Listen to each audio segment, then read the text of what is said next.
In today's video, I'm going to teach you how to use the grid feature in Google Forms. We'll go step by step, making sure you have all the information you need to effectively incorporate this functionality into your forms.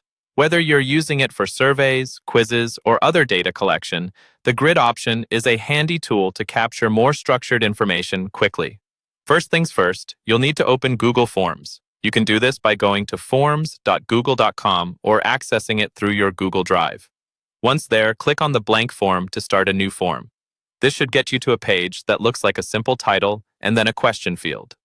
Next, give your form a title. It helps to be clear and specific, so your respondents know exactly what the form is about. Once that's set up, you can start creating your grid question. In the question type drop-down menu, look for the multiple choice grid option.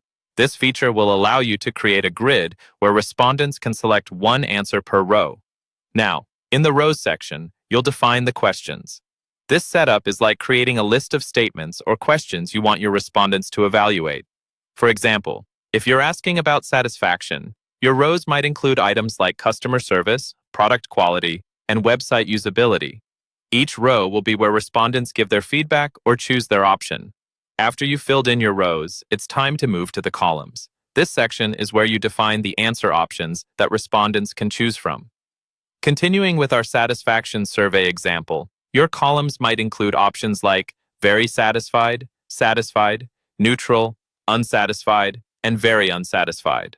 These will be the choices respondents will select from for each statement or question you've listed in the rows. It's important to remember that each row corresponds to one complete question, and each column represents a potential answer. You can think of each intersection of a column and row as a potential answer your user will select. Once you have your rows and columns set up, you might want to consider whether respondents are required to answer all the rows. If so, you can toggle the setting to ensure they must provide an input for each one before submitting the form. This can ensure you collect consistent data across your survey.